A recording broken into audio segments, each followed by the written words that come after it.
میرے سامعین و ناظرین، اللہ تبارک و تعالیٰ قرآن کریم کے اندر ارشاد فرما رہے ہیں یا ایھا الذین آمنوا توبوا الی اللہ توبۃ نصوحا، کہ ایمان والو اللہ تعالیٰ کی پاک بارگاہ میں سچی توبہ کرو۔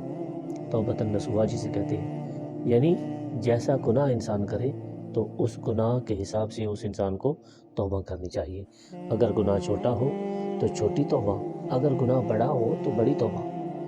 اور جب تک انسان سچے دل سے اللہ تبارک و تعالیٰ کی پاک بارگاہ میں توبہ نہیں کرتا تو اتنے تک اس کی توبہ اللہ تبارک و تعالیٰ کی پاک بارگاہ میں قابل قبول نہیں ہوتی۔ حضرت ابن عباس رضی اللہ عنہ آپ اسی آیہ کریمہ کے تحت کیا ارشاد فرماتے ہیں؟ آپ فرماتے ہیں کہ توبۃ نصوحا کیا ہے؟ فرمایا توبۃ نصوحا یہ ہے کہ جو گناہ ہو چکے ان کے اوپر ندامت کرے، آنسو بہائے اور سچے دل کے ساتھ اللہ تبارک و تعالیٰ کی پاک بارگاہ میں حاضر ہو جائے۔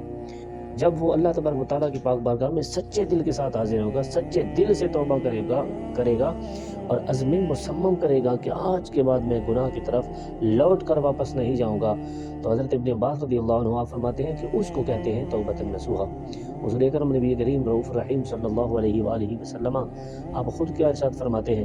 آپ فرماتے ہیں کہ جو بندہ زبان سے صرف کہتا رہتا ہے توبہ توبہ توبہ توبہ، استغفار استغفار استغفار، ٹھیک ہے، اور دل سے وہ توبہ نہیں کرتا، ٹھیک ہے، تو فرمایا وہ تو برس باللہ اللہ تبارک و تعالیٰ کے ساتھ مذاق کر رہا ہے، کیونکہ دل سے اس چیز کو تسلیم نہیں کر رہا کہ میں گناہ سے باز رہوں گا یا گناہ کے قریب نہیں جاؤں گا، صرف زبان سے۔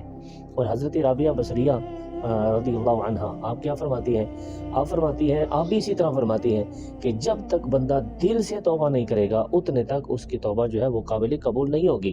اور آپ نے فرمایا جو بندہ دل سے توبہ نہیں کرتا، زبان سے صرف توبہ کرتا ہے، فرمایا وہ بندہ اپنے قول میں جھوٹا ہے، وہ اس کی توبہ ایسی ہے جیسے جھوٹے توبہ کرتے ہیں۔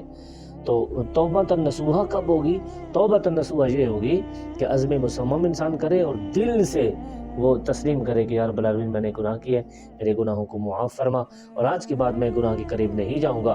تو پھر آپ نے فرمایا کہ اللہ تعالیٰ غفور الرحیم ہے، وہ اپنی غفاریت اور رحمت اور بخشش کے سبب اللہ تبارک و تعالیٰ بندے کی توبہ کو شرف قبولیت عطا فرمائے گا۔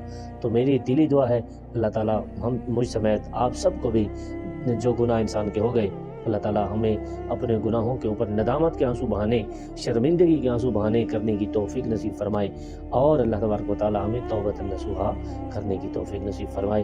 آمین ثم آمین۔